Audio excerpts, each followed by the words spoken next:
महात्मा गांधी केंद्रीय विश्वविद्यालय की ई विमर्श सीरीज में आपका पुनः स्वागत है। Hello students, as you know, we are studying the techniques of data collection in the course GPS 6001.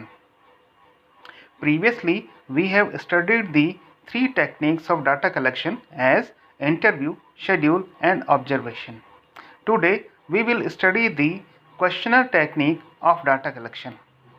So students, let's start the questionnaire method of data collection. जैसा कि पूर्व में हमने शेड्यूल, इंटरव्यू और ऑब्जर्वेशन के बारे में स्टडी कर लिया है, और जब हमने शेड्यूल स्टडी किया था तभी क्वेश्चनर के बारे में भी कुछ बातें हमने देखी थी। जैसा कि मैं पूर्व में ही आपको बता चुका हूँ, शेड्यूल और क्वेश्चनर का जो फ्रेमवर्क होता है वो लगभग एक जैसा आप कह सकते हैं, या दोनों में ही प्रश्नों की सूची रहती है, पर जहाँ तक इनके उपयोग करने की बात है, दोनों का उपयोग जो है अलग अलग तरीके से किया जाता है। जैसा कि यहाँ पर इसके मीनिंग को हम देख सकते हैं क्वेश्चनर के। The questionnaire is a set of questions on a given problem and there is no direct contact between researcher and respondent. The respondent will have to fill the answers themselves. Similarly, the questionnaire is mailed to respondents who expected to read and understand the questions and write down the reply.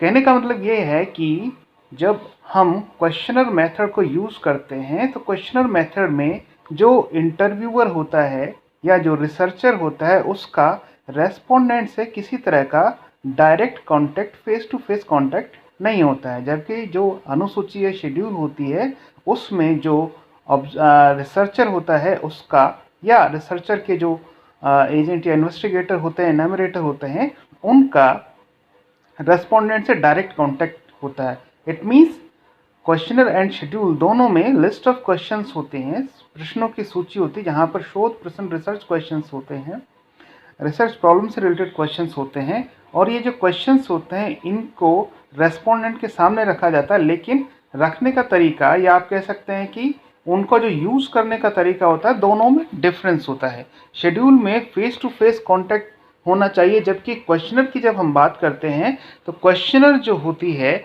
वो किसी mail के through आप कह सकते हैं, by post आप उसको भेज सकते हैं, या आजकल जो तकनीक के माध्यम से नए नए जो आविष्कार हो रहे हैं उस तरह से आप मेल के थ्रू या फिर किसी गूगल डॉक फॉर्म में या इसी तरह से किसी और माध्यम से आप रेस्पोंडेंट के पास भेजते हैं और रेस्पोंडेंट स्वयं उसको भर करके वापस आपके पास पहुंचा देता है. तो कहने का तात्पर्य है कि ये एक बहुत ही आसान सी विधि है, क्वेश्चनर मेथड बहुत ही आसान सी विधि है जिससे आप तथ्यों का संकलन, डाटा का कलेक्शन कर सकते हैं.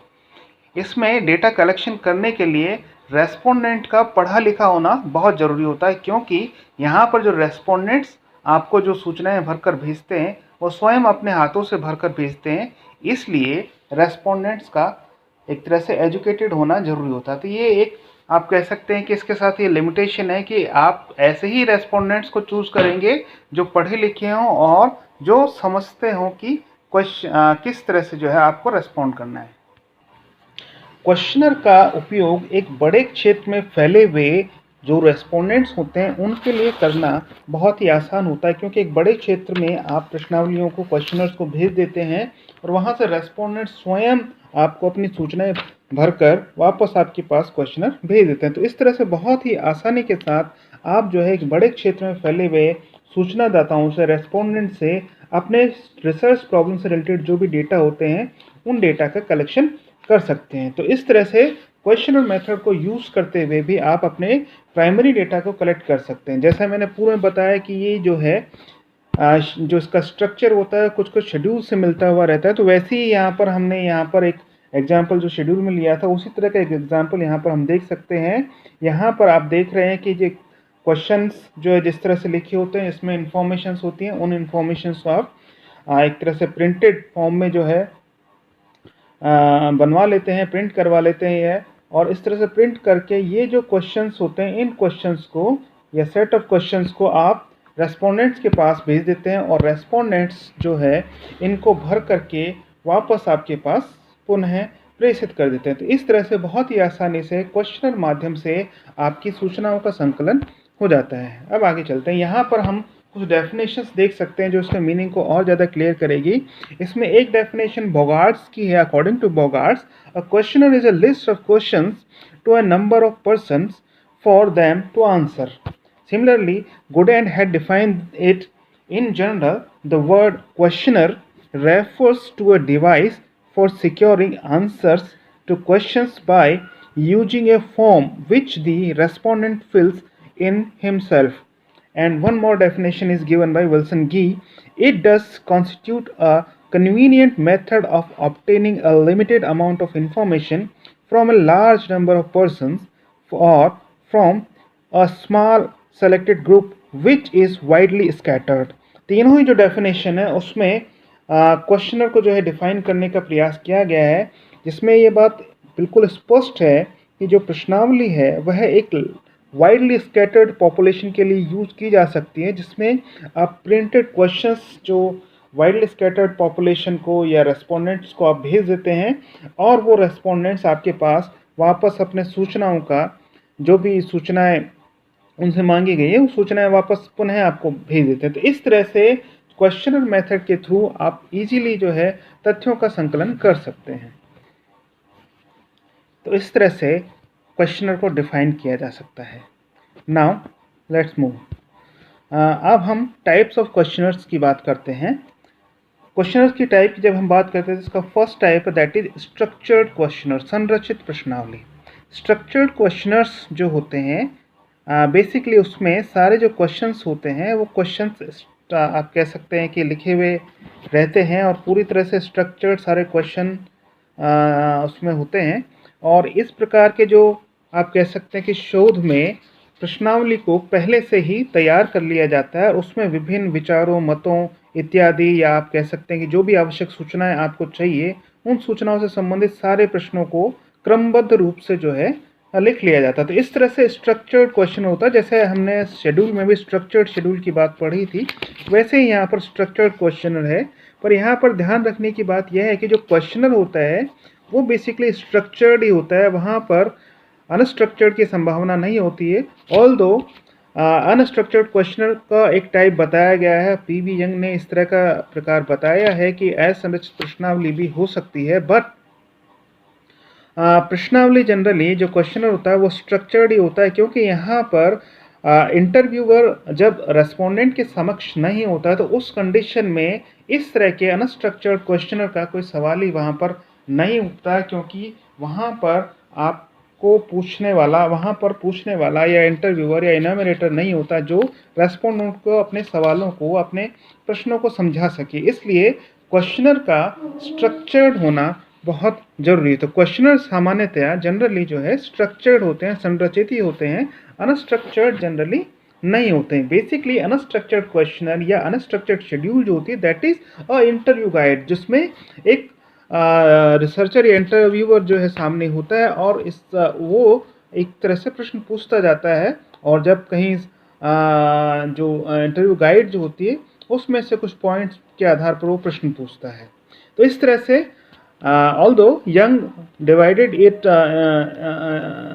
in structured questionnaire and unstructured questions, but we can say that questionnaire should be a structured only. Next type जो questionnaire होता है that is closed questionnaire. ये जो closed questionnaire जो टाइप है बेसिकली प्रश्नों के प्रकार के आधार पर निर्धारित किया जाता है, अर्थात जिस प्रश्नावली में बंद प्रकार के प्रश्न क्लोज क्वेश्चंस होते हैं, जैसे हमने शेड्यूल में क्वेश्चंस के टाइप्स में पढ़ा था, क्लोज क्वेश्चंस होते हैं, उन प्रश्नावलियों को क्लोज क्वेश्चनर्स कहते हैं। यानी जहां पर प्रश्नों के समक्ष विकल्प या ऑप्शंस दिए हुए रहते हैं, उन प्रश्नों को जहां पर केवल उत्तरदाता जो होता है उन ऑप्शंस में से कुछ ऑप्शंस को चूज करता है या किसी एक ऑप्शन को चूज करता है, उसी के आधार पर रेस्पॉन्स आता है, तो उसको हम क्लोज क्वेश्चनर्स कहते हैं।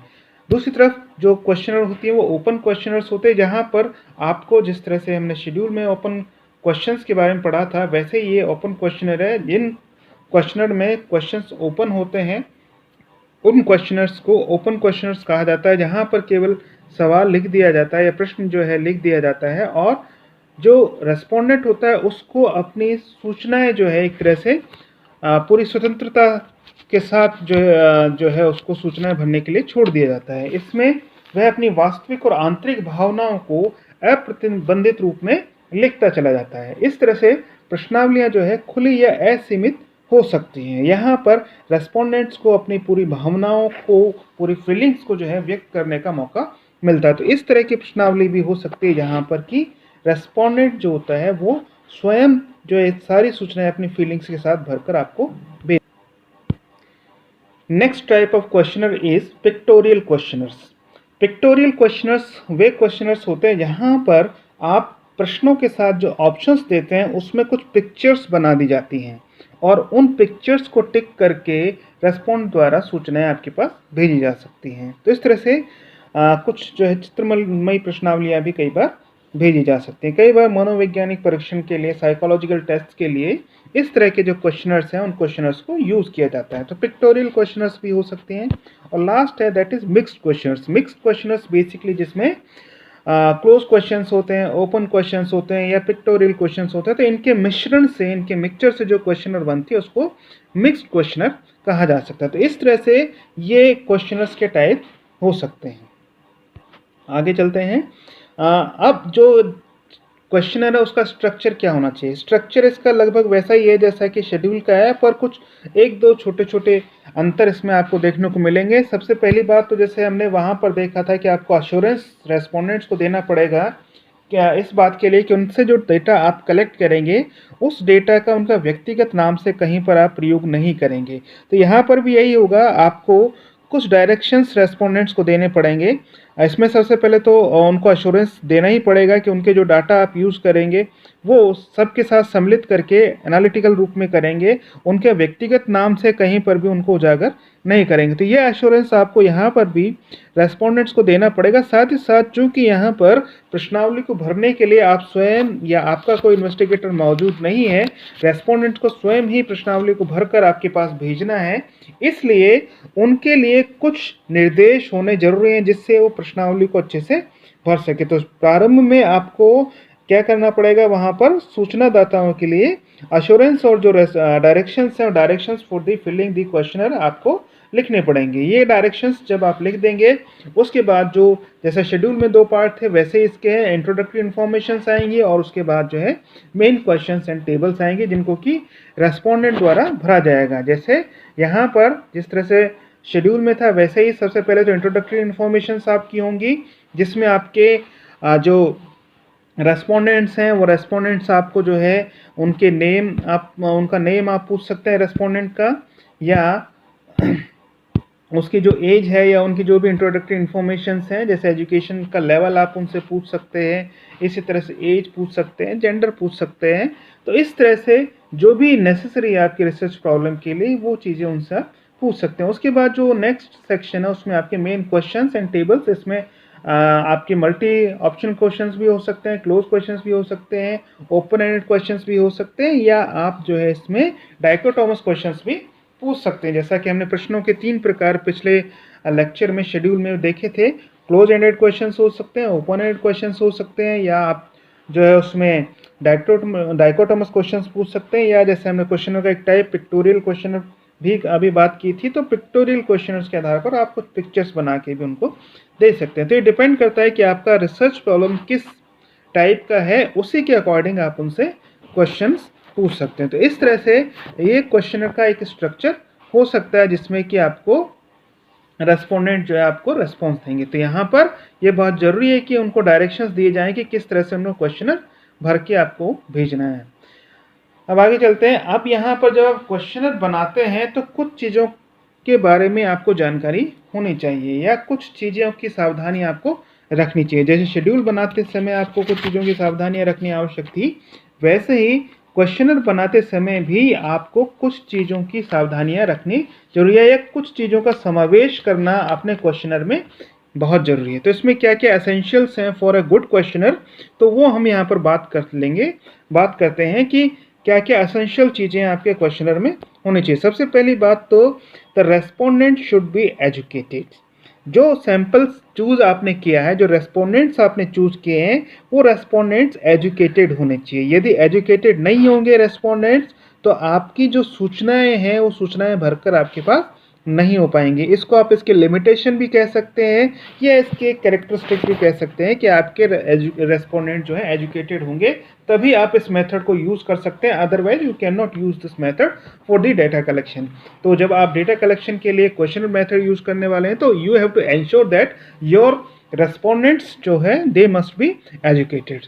नेक्स्ट एसेंशियल है brief direction with regard to filling up the questionnaire should be given in the questionnaire itself। जैसे मैंने पहले अभी स्ट्रक्चर में आपको बताया, तो ये भी बहुत एसेंशियल है इसके लिए कि आपको क्वेश्चनर को भरने के लिए कुछ ब्रीफ डायरेक्शन जो है, या आप कह सकते हैं कि इसमें आप अपने जो रिसर्च के पर्पज वगैरह हैं उसको थोड़ा क्लियर कर दें, क्या रिजल्ट आप निकालना चाहते हैं उसको क्लियर कर दें। तो कुछ डायरेक्शंस जो है आपको रेस्पोंडेंट को यहाँ पर देना चाहिए। आप कह सकते हैं कि इसमें कुछ मोटिवेशनल जो सेंटेंसेस हैं वो भी आप यहाँ पर उसके लिए लिख सकते हैं, ताकि वो क्वेश्चनर भरने के लिए थोड़ा मोटिवेट हो और उसको लगे कि उसके योगदान जो है, उसका जो योगदान है वो किसी एक अच्छे रिसर्च के लिए यूज़ होने वाला है। तो यहाँ पर कुछ मोटिवेशनल सेंटेंसेस हो सकते हैं, कुछ डायरेक्शंस हो सकते हैं, या अपने रिसर्च पर्पज और जो भी रिसर्च से रिलेटेड थोड़ी चीज़ें हैं वो उसको समझा सकते हैं, ताकि वो मोटिवेट होकर आपका क्वेश्चन भरे। तो ये भी बहुत ज़रूरी है कि आपको वो डायरेक्शंस क्वेश्चनर में ही दे देने चाहिए। इसके बाद तीसरी जो एसेंशियल चीज़ है इसमें ये है, question should be simple and short and the size of questionnaire should be kept short. यहाँ पर ये बात ध्यान में रखने की है कि यदि बहुत लेंथी क्वेश्चंस होंगे, बहुत टिपिकल क्वेश्चंस होंगे, डिफ़िकल्ट क्वेश्चंस होंगे, तो शायद कोई रेस्पोंडेंट आपकी सूचनाओं को भरकर आपके पास ना भेजें। तो questions should be kept short and simple, यानी छोटे क्वेश्चंस होने चाहिए, साथ ही साथ सिंपल क्वेश्चंस होने चाहिए जिनको वह अच्छी तरह से समझ सके। साथ ही आप कह सकते हैं कि क्वेश्चंस इस तरह से फ्रेम किए जाएं जिसके अर्थ सभी रेस्पोंडेंट्स की नज़रों में एक जैसे हों। यदि अलग अलग आप इस तरह क्वेश्चन बनाएंगे जिसके मीनिंग रेस्पोंडेंट अलग अलग निकालेंगे, तो आपकी जो इन्फॉर्मेशन आनी चाहिए, जिसे हम वैलिड इन्फॉर्मेशन कहते हैं, वो नहीं आ पाएगी। तो क्वेश्चंस जो हैं they should be kept simple and short, और इसके साथ ही the size of questionnaire should not be, आप कह सकते हैं कि लेंदी, जो साइज है क्वेश्चन का वो भी लेंदी नहीं होना चाहिए, क्वेश्चनर का साइज भी लेंदी नहीं होना चाहिए। नेक्स्ट एसेंशियल है for a good questionnaire, ambiguous vague question should be avoided. यहाँ पर भी शेड्यूल के साथ वाली बात लागू होती है कि जो एम्बिगुअस क्वेश्चंस हैं या वेग क्वेश्चंस हैं या डबल मीनिंग क्वेश्चंस हैं, वो क्वेश्चंस यहाँ पर भी नहीं होने चाहिए, क्योंकि कई बार रेस्पोंडेंट्स द्वारा वेग या एम्बिगुअस क्वेश्चंस को आंसर नहीं किया जाएगा। तो आपके जो क्वेश्चंस हैं उनकी भाषा क्लियर और स्पेसिफिक होनी चाहिए, जिससे कि वो आसानी से आपके क्वेश्चंस को आंसर कर सके। इसके बाद नेक्स्ट एसेंशियल है, the sequence of the question should be logical, moving from easy to difficult. It means the sequence जो क्वेश्चंस का है वो भी लॉजिकल होना चाहिए। ये नहीं कि आपने डिफिकल्ट क्वेश्चंस को या कई बार जो बेसिक क्वेश्चंस हैं उनको वहाँ से स्टार्ट किया और बाद में जो है आसान प्रश्नों की तरफ गए। आप शुरुआत जो है लॉजिकल सीक्वेंस से करें, शुरुआत में थोड़े से आसान या सिंपल क्वेश्चंस रखें और उसके बाद धीरे धीरे जो है मेन जो आपके प्रश्न हैं जिनके आधार पर आप किसी निष्कर्ष तक पहुँचने वाले हैं, उन प्रश्न को आपके द्वारा उसमें रखा जाना चाहिए। तो इस तरह से सीक्वेंस जो है वो भी लॉजिकल होना चाहिए। नेक्स्ट है, questionnaire should not contain personal and upsetting questions. ये बात भी ध्यान रखने की है, ये शेड्यूल के साथ भी लागू होती है कि क्वेश्चनर में कोई इस तरह के व्यक्तिगत या अपसेटिंग क्वेश्चंस नहीं होने चाहिए। यदि रेस्पोंडेंट्स को इस तरह के क्वेश्चंस पूछे जाएंगे तो उस कंडीशन में आपका क्वेश्चनर आपके पास लौट कर आना इम्पॉसिबल हो जाएगा। तो इसलिए अपसेटिंग और पर्सनल क्वेश्चंस को अवॉइड करना चाहिए। आपको पॉइंट टू पॉइंट, इवन आपका जो रिसर्च प्रॉब्लम है उससे जो रिलेटेड या उससे जो रेलेवेंट क्वेश्चंस हैं उन्हीं क्वेश्चंस को रेस्पोंडेंट के सामने रखना चाहिए। नेक्स्ट है, some questions should also be kept to check validity of the responses। यहाँ पर ये जो essential है ये क्वेश्चनर मेथड के लिए बहुत ही नेसेसरी होता है, चूँकि यहाँ पर जो इंटरव्यूअर या रिसर्चर होता है वो नहीं होता है, वो प्रेजेंट नहीं होता है। उस कंडीशन में यदि उस रेस्पोंडेंट द्वारा किसी तरह का आंसर फिल किया जा रहा है या रेस्पॉन्स फिल किया जा रहा है, तो उस कंडीशन में आप उसकी वैलिडिटी को सामने बैठकर चेक नहीं कर सकते हैं। तो इसलिए क्वेश्चंस की वैलिडिटी को चेक करने के लिए आपको कुछ जो है काउंटर क्वेश्चंस उन क्वेश्चंस के साथ रख देने चाहिए जिससे कि उसकी वैलिडिटी को, रेस्पॉन्स की वैलिडिटी को चेक किया जा सके। तो क्रॉस क्वेश्चंस यहाँ पे रखे जा सकते हैं साथ किसी पूर्व प्रश्न की वैलिडिटी को चेक करने के लिए। तो इस तरह से ये क्वेश्चंस भी क्वेश्चनर में होने चाहिए। इसके बाद नेक्स्ट है the quality of the paper along with its colour must be good so that it may attract the attention of recipient. यहाँ पर ये बात भी ध्यान रखने की ज़रूरत है कि जो पेपर आप यूज़ कर रहे हैं, जो पेपर में कलर आप यूज़ करने वाले हैं, उसकी क्वालिटी अच्छी होनी चाहिए। यदि अच्छा क्वेश्चनर होगा तो रेसिपिएंट, जो ये रेस्पोंडेंट होगा या जो उसका प्राप्तकर्ता होगा, वो उसको एक तरह से आकर्षक लगेगा, तो वो क्वेश्चनर को देखकर भरने की सोच सकता है। क्योंकि यहाँ पर क्वेश्चनर के साथ ये समस्या हमेशा रहती है कि रेस्पॉन्सेज की जो रेट होती है वो कम होती है। तो यहाँ पर आपको कम से कम इस तरह से क्वेश्चनर का जो है तैयार करना चाहिए, उसकी प्रिंटिंग अच्छी होनी चाहिए, साथ साथ उसके जो कलर है, उसका जो आप कह सकते हैं पेपर की क्वालिटी है, वो भी अच्छी होनी चाहिए। तो इससे कम से कम उसको अट्रैक्टिव लगेगा, तो वो आपको भरकर भेज सकता है। तो इस तरह से ये कुछ एसेंशियल्स हैं जो एक अच्छी प्रश्नावली को निर्मित करते समय आपके सामने होनी चाहिए। जब भी आप अपनी प्रश्नावली का, अपने क्वेश्चनर का निर्माण करें तो इन सभी बातों का आपको ध्यान में रखना चाहिए, तभी आपके रेस्पॉन्सेज की रेट्स जो है उसको बढ़ाया जा सकता है, या जो क्वेश्चनर्स हैं उनकी आपके पास आने की संभावना बनी रहती है। अब आगे चलते हैं। Difference between the schedule and questionnaire. जो शेड्यूल और क्वेश्चनर होता है, इसके बीच में क्या डिफरेंसेस होते हैं? जैसे मैंने आपको पहले ही कहा कि इनका जो फॉर्मेट होता है या इनका जो स्ट्रक्चर होता है लगभग समान होता है, लेकिन इनमें बहुत सारे डिफरेंसेस हैं। इनके यूज़ करने के तरीके को, इनके नेचर को लेकर जो है काफ़ी डिफरेंसेस हैं। उन डिफरेंसेस की हम यहाँ पर बात कर लेते हैं। यद्यपि पहले हमने इनको पढ़ते समय भी इस बारे में बात की है, लेकिन यहाँ पर कुछ डिफरेंसेस जो है इनको पॉइंट आउट करना जरूरी है। सबसे पहली बात, generally questionnaires are sent through mail. जो क्वेश्चनर्स होते हैं वो मेल के थ्रू, या आप कह सकते हैं कि किसी माध्यम से, आप कह सकते हैं बाय पोस्ट, डाक के थ्रू, मेल के थ्रू, या ईमेल के थ्रू, या अदर जो मीडियम होता है उसके थ्रू भेजा जाता है, और रेस्पोंडेंट्स यहाँ पर स्वयं उसको भर करके आपके पास भेज देते हैं। इट मीन्स, कहने का मतलब यहाँ पे क्वेश्चनर मेथड में जो रिसर्चर और जो रेस्पोंडेंट्स होते हैं उनके बीच direct face to face contact नहीं होता है, और यहाँ पर रेस्पोंडेंट स्वयं ही सूचनाएं भरकर आपको भेजते हैं। दूसरी तरफ जो शेड्यूल होती है उसमें रिसर्चर और रेस्पोंडेंट का फेस टू फेस कॉन्टैक्ट होता है, और यहाँ पर रिसर्चर द्वारा ही शेड्यूल को भरा जाता है। शेड्यूल रिसर्चर या रिसर्चर का जो इन्वेस्टिगेटर है उसके द्वारा क्वेश्चंस पूछे जाते हैं, और रेस्पोंडेंट जब जवाब देते हैं तो रिसर्चर या इन्वेस्टिगेटर द्वारा ही शेड्यूल्स को भरा जाता है। तो इस तरह से क्वेश्चनर और शेड्यूल में जो सबसे फर्स्ट डिफरेंस है वो इनके इस, आप कह सकते हैं कि यूज़ करने को लेकर है, कि दोनों को डिफरेंट तरीके से यूज़ किया जाता है। जनरली क्वेश्चनर में जो है फेस टू फेस कॉन्टैक्ट नहीं होता है, और शेड्यूल में फेस टू फेस कॉन्टैक्ट होता है। नेक्स्ट डिफरेंस है रिलेटिवली चीप एंड इकोनॉमिकल। जो क्वेश्चनर होते हैं they are relatively cheap and economical. It means सस्ती और थोड़ी मितव्ययी होती हैं। क्यों सस्ती और मितव्ययी होती हैं क्वेश्चनर्स? क्योंकि यहाँ पर इंटरव्यूअर को जाना नहीं पड़ता फील्ड में, और यहाँ पर वो बाई पोस्ट या जो मेल के द्वारा जब भेजी जाते हैं तो वो कम खर्चे में एक तरह से आपके पास लौट कर आ जाते हैं और आपका डाटा कलेक्ट हो जाता है। तो इस तरह से आपको इन्वेस्टिगेटर रखने का, आप कह सकते हैं कि आपको इन्वेस्टिगेटर अपॉइंट नहीं करना पड़ता है, एक तरह से फील्ड में जाना नहीं पड़ता। तो जो वो एक्सपेंसेस आपके होने वाले हैं वो एक्सपेंसेस यहाँ पर आपके बच जाते हैं, और इसलिए ये थोड़ी सी चीप एंड इकोनॉमिकल हो जाती है। दूसरी तरफ यदि हम शेड्यूल की बात करें तो ये रिलेटिवली थोड़ा सा मोर एक्सपेंसिव होते हैं, बिकॉज आपको इन्वेस्टिगेटर्स अपॉइंट करने पड़ सकते हैं जो फील्ड में जाकर आपके लिए डाटा कलेक्ट करके लाएं। तो इस तरह से शेड्यूल जो है आपके लिए थोड़ी सी एक्सपेंसिव हो सकती है। नेक्स्ट डिफरेंस है क्वेश्चनर के साथ जो एक ड्रॉबैक जुड़ा हुआ वो है कि क्वेश्चनर में जो नन रिस्पॉन्स रेट होती है ये बहुत हाई होती है।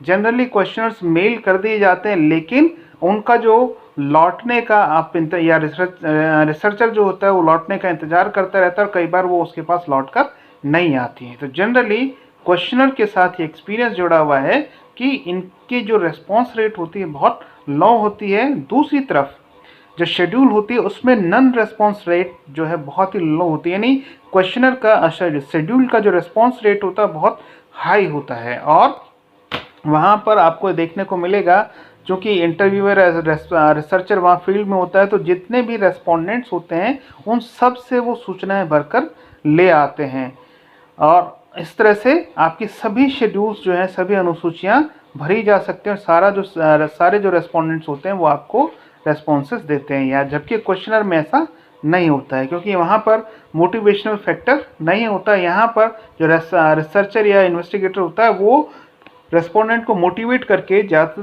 से ज़्यादा सूचनाएं कलेक्ट कर लेते हैं। नेक्स्ट जो एक डिफरेंस है टाइम को लेकर है, क्वेश्चनर जो होती है वो स्लो और टाइम कंज्यूमिंग होती है। स्लो और टाइम कंज्यूमिंग इसलिए क्योंकि यहाँ पर जब आप क्वेश्चनर भेज देते हैं उसके बाद आपको क्वेश्चनर के भर के आने का वेट करना पड़ता है।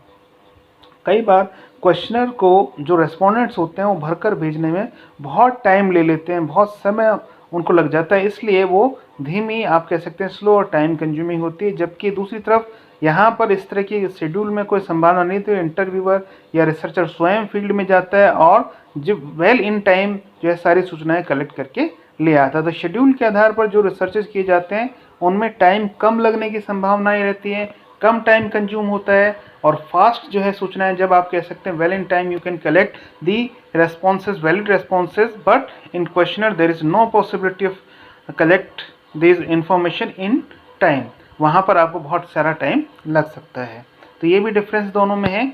इसके बाद यदि हम क्वेश्चनर और शेड्यूल के डिफरेंस की बात करें तो यहाँ पर क्वेश्चनर में there is no personal contact, कोई व्यक्तिगत कॉन्टैक्ट नहीं होता, इसलिए रेस्पोंडेंट और रिसर्चर में कोई रैपो नहीं बन पाता। उस कारण से कई बार जो आप कह सकते हैं कि सही सूचनाएं, वैलिड इंफॉर्मेशन कलेक्ट नहीं हो पाती। दूसरी तरफ शेड्यूल में पर्सनल कॉन्टैक्ट पॉसिबल होता है।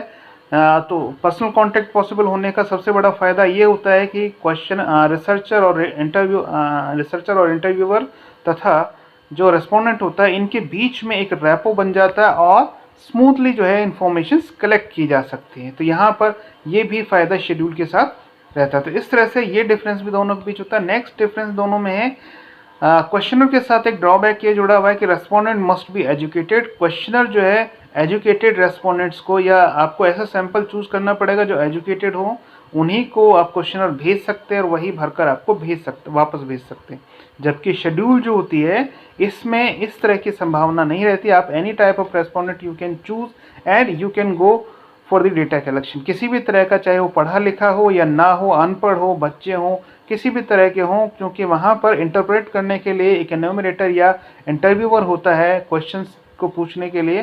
तो उस कंडीशन में आप जो है रेस्पोंडेंट से इंफॉर्मेशन कलेक्ट कर सकते हैं। तो इस तरह से any type of you can collect responses from schedule any type of respondents. किसी भी तरह के जो रेस्पोंडेंट्स होते हैं उनसे आप तथ्यों का संकलन कर सकते हैं।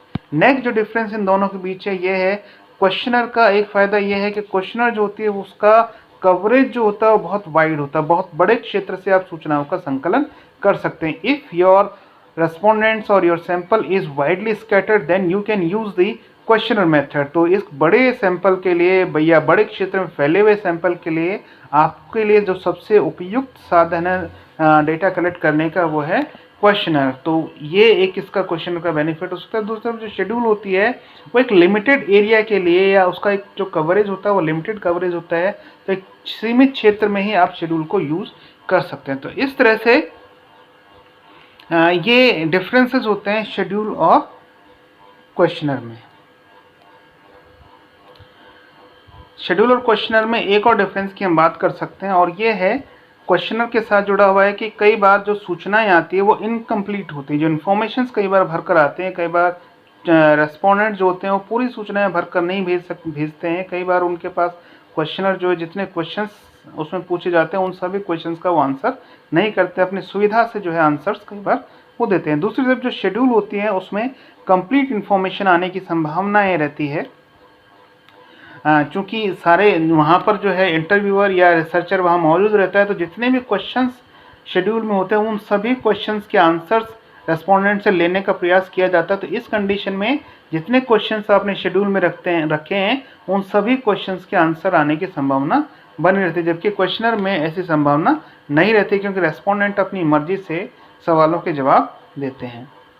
इसके बाद यदि हम आगे इसके क्वेश्चनर मेथड के एडवांटेजेस और डिसएडवांटेजेस की बात करें तो क्वेश्चनर जो मेथड है इसके जो कुछ एडवांटेजेस हैं उनकी बात हम यहाँ पर कर सकते हैं।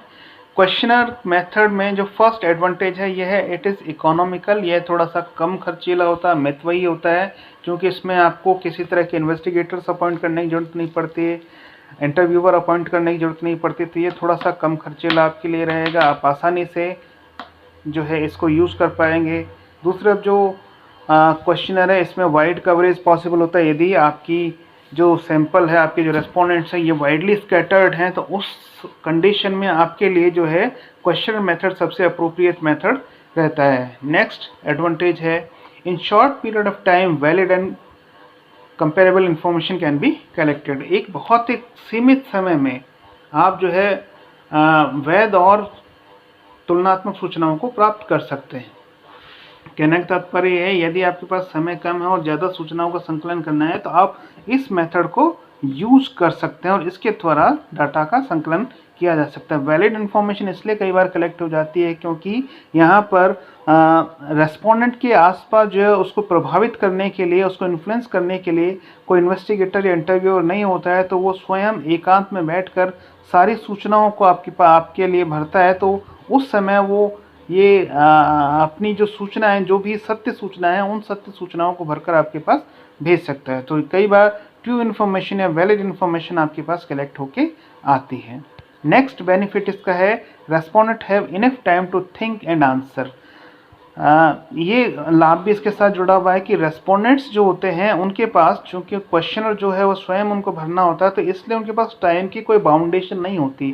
शेड्यूल मेथड को यूज़ करते समय वहाँ पर टाइम की बाउंडेशन होती है, चूँकि इंटरव्यूअर जितना टाइम उसके पास रहता है उसी टाइम में वह आपकी सूचनाएँ जो आपसे रेस्पोंडेंट से पूछता है और भरता है, तो उस सीमित समय में ही सूचनाओं का संकलन होता है। तो इसलिए कई बार सूचनाओं का सही तरीके से जो है कलेक्शन नहीं हो पाता। यहाँ पर रेस्पोंडेंट के पास पूरा टाइम है, पर्याप्त समय है कि वो सूचनाओं को आपके पास भरकर भेजे। तो जब भी उसके पास समय होगा पूरा समय लेकर वो आपके पास सूचनाएं जो है भेज सकता है।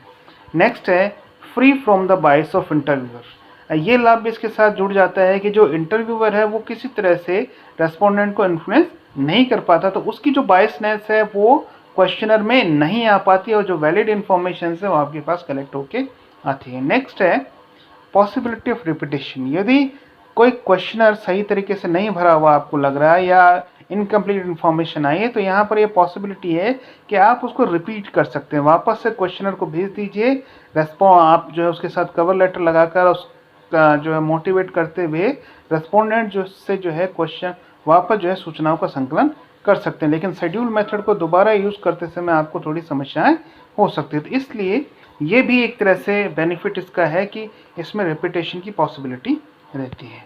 इसके बाद नेक्स्ट है it puts less pressure on the respondents.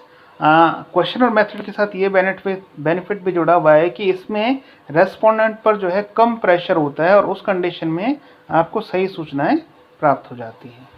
इसके बाद हम डिसएडवांटेजेस की बात करते हैं। There are some disadvantages of this method, और उसमें सबसे फर्स्ट डिसएडवांटेज है that is the risk of incomplete information is very high. यहाँ पर ये समस्या क्वेश्चनर के साथ जुड़ी हुई है कि जो सूचनाएं हैं उनके कंप्लीट रूप में आपके पास आने की संभावनाएं कम होती है और जो इनकम्प्लीट इन्फॉर्मेशन है उनकी संभावनाएं ज़्यादा रहती है। जो रेस्पोंडेंट होता है कई बार सभी क्वेश्चंस को सीरियसली नहीं लेता है, कई बार वो कुछ क्वेश्चंस को आंसर करता है जो उसको लगता है कि उससे रिलेटेड है या जिसका आंसर उसे देना चाहिए, और कुछ क्वेश्चंस को वो छोड़ देता है। तो आपके पास जो है पूरे प्रश्नों का जो आंसर है कई बार नहीं आ पाता है। नेक्स्ट डिसएडवांटेज है the rate of non response is high. जो क्वेश्चनर आने का जो रेस्पॉन्स होता है, क्वेश्चन भर के आने का जो रेस्पॉन्स होता है वो भी यहाँ पर कई बार जो है नहीं हो पाता है। यानी कई बार जो क्वेश्चनर्स हैं वो लौट कर वापस आपके पास नहीं आ पाते हैं। अक्सर ये देखा गया जब क्वेश्चनर मेथड यूज़ किया जाता है तो उसमें केवल 5 to 10% जो क्वेश्चनर्स हैं वही लौट कर आ पाते हैं, उससे ज़्यादा क्वेश्चनर्स कई बार नहीं आ पाते हैं। So rate of non response is high in the questionnaire method. तो ये भी इसके साथ डिसएडवांटेज जुड़ा हुआ है। नेक्स्ट डिसएडवांटेज है it can be used only when respondents are educated and cooperating. ये डिसएडवांटेज भी इसके साथ है कि जब आपके रेस्पोंडेंट्स पढ़े लिखे होंगे तभी आप इस मेथड को यूज़ कर सकते हैं, अदरवाइज ये मेथड आपके लिए कोई काम का नहीं है। तो इस तरह से क्वेश्चनर मेथड के साथ ये लिमिटेशन भी है कि आपके रेस्पोंडेंट्स एजुकेटेड होने चाहिए। नेक्स्ट है lack of personal contact, because in the questionnaire method there is no personal contact of researcher and respondent। तो इससे कई बार जो है सूचनाओं का संकलन सही तरीके से नहीं हो पाता और कई बार सही और वैलिड सूचनाएं आपके पास नहीं आ पाती। तो ये भी इसके साथ एक तरह से डिसएडवांटेज जुड़ा हुआ है। नेक्स्ट है greater possibility of wrong answers.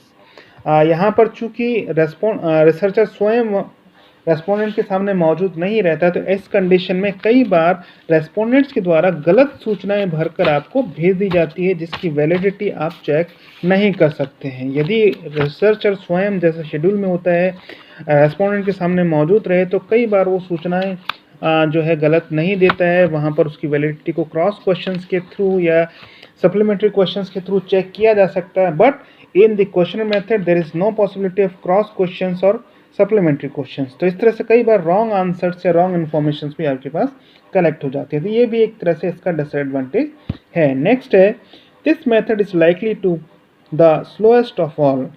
ये बात भी इसके साथ जुड़ी हुई है कि ये जो मेथड है वो एक स्लोएस्ट मेथड है। स्लोएस्ट मेथड इसलिए क्योंकि आपको एक बार क्वेश्चन और भेजने के बाद उनका वेट करना पड़ेगा कि कब वो लौट कर आएंगे और कब आपको उसके आधार पर अपने एनालिसिस द्वारा जो है अपने रिसर्च के कंक्लूजन पर पहुंचेंगे। तो इस मेथड के साथ जो है ये आप कह सकते हैं कि डिसएडवांटेज जुड़ा हुआ है कि आप जब भी सूचनाओं का संकलन करने के लिए इस मेथड को यूज़ करेंगे तो आपका जो रिसर्च है उसमें आप कह सकते हैं कि बहुत समय आपको लगने वाला है। तो इस तरह से जब भी आप इस तरह के मेथड को यूज़ करें तो ये बात ध्यान में रखने की ज़रूरत है कि आपको जो रेस्पॉन्सेस प्राप्त होंगे वो 5 से 15% ही प्राप्त होंगे। 5 to 15% you can get the responses.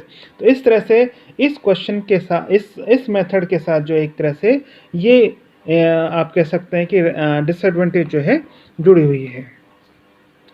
अब जैसा कि मैंने आपको पहले ही बताया था कि ये जो डिसएडवांटेजेस हैं ये डिसएडवांटेजेस जो है इसके साथ क्वेश्चनर मेथड के साथ जुड़ी हुई रहती हैं और इन डिसएडवांटेजेस के कारण जो है अक्सर क्वेश्चनर मेथड को कम ही यूज़ किया जाता है। जो दूसरे अदर मेथड्स हैं जैसे शेड्यूल मेथड है, इंटरव्यू मेथड है या ऑब्जर्वेशन मेथड है, उन मेथड्स को रिसर्चर जो है ज़्यादा यूज़ करते हैं और उनके थ्रू जो आप कह सकते हैं कि ज़्यादा डेटा कलेक्शन किया जाता है। और उसमें जो मोस्ट पॉपुलर मेथड है दैट इज़ इंटरव्यू और शेड्यूल का जो मिक्स मेथड है उस मेथड को यूज़ करते हुए तथ्यों का संकलन किया जाता है। लेकिन कई बार यदि आप फील्ड में नहीं जा पाते हैं या इस तरह से आपके साथ कुछ प्रॉब्लम है तो आप उस कंडीशन में क्वेश्चनर मेथड को यूज़ कर सकते हैं। और जैसा कि रिसर्चर्स बताते हैं, जैसा कि सोशल साइंटिस्ट बताते हैं, इसमें जो प्रॉब्लम है नॉन रेस्पॉन्स की जो प्रॉब्लम है उस प्रॉब्लम को दूर करने के लिए या आप कह सकते हैं कि रेस्पॉन्सेस को बढ़ाने के लिए आप जो है उसमें उसके साथ जो डायरेक्शंस आप उनको देने वाले हैं, रेस्पोंडेंट्स को देने वाले हैं, उन डायरेक्शंस में कुछ इस तरह के डायरेक्शंस उनको दें जिससे कि वो मोटिवेट हों आपका क्वेश्चनर भर के भेजने के लिए। और यदि आपके पास क्वेश्चनर लौट के नहीं आए हैं, काफ़ी समय हो गया, तो उस कंडीशन में आप उनको एक रिमाइंडर भेज सकते हैं और उस रिमाइंडर के थ्रू हो सकता है कि आपका जो क्वेश्चनर है वो क्वेश्चनर लौट कर आ जाए। और इस तरह से आपका जो रेस्पॉन्स रेट है उस रेस्पॉन्स रेट को जो है आप थोड़ा हाई कर सकते हैं। आप दोबारा जब उनको लेटर भेजें, रिमाइंडर लेटर भेजें, तो उस कंडीशन में आप उनको कुछ इस तरह के सेंटेंसेस, कुछ इस तरह के मोटिवेशनल सेंटेंसेस लिख सकते हैं और अपने रिसर्च का जो पर्पज़ है और उनका जो कंट्रीब्यूशन है आपकी रिसर्च में किस तरह से आप यूज़ करने वाले हैं और उससे क्या सोसाइटी में आप जो है किस तरह से कंट्रीब्यूट करने वाले हैं वो बताकर उनको मोटिवेट करते हुए आप उनसे रेस्पॉन्सेस की रिक्वेस्ट कर सकते हैं। तो इस तरह से रेस्पॉन्सेस जो हैं थोड़े हाई करने के लिए आप जो है अपने जो इस मेथड को जो है यूज़ कर सकते हैं और इस तरह से आप नॉन रेस्पॉन्स की जो प्रॉब्लम है उस प्रॉब्लम को सॉल्व कर सकते हैं। लेकिन फिर भी ये समस्या तो इसके साथ जुड़ी है क्वेश्चनर मेथड के साथ कि इसमें जो रेस्पॉन्स रेट होते हैं या जो इन्फॉर्मेशंस होती हैं वो कई बार पूरी नहीं आ पाती है और कई बार जो है आपका जो रिसर्च है वो टाइम पर नहीं हो पाता है। इसलिए ये सजेस्टिव रहता है कि ज़्यादातर आप यदि शेड्यूल और इंटरव्यू मेथड यूज़ करें तो वो आपके लिए ज़्यादा यूज़फुल होता है। जैसा कि इस मेथड को यदि आप और स्टडी करना चाहते हैं तो इसके लिए यहाँ पर कुछ रेफरेंसेस हैं। इन रेफरेंसेस को ध्यान में रखते हुए आप जो इसको और डीपली और स्टडी कर सकते हैं और बाकी जो चीज़ें इसमें छूट गई हैं वो उनको आप स्टडी कर सकते हैं। तो so student, as you know, जैसा आप जानते हैं कि हम ऑनलाइन तरीके से जो है अपना स्टडीज़ कर रहे हैं। इन लेक्चर्स को आप सुनिए, देखिए, जो प्रॉब्लम्स होंगी वो हम जो दूसरे प्लेटफॉर्म्स हैं, ऑनलाइन प्लेटफॉर्म्स हैं, उस पर डिस्कशन करेंगे और आपकी जो आगे की स्टडीज़ हैं वो भी इस माध्यम से हम जारी रखने का प्रयास करेंगे। So students, thank you very much. Stay home, be safe.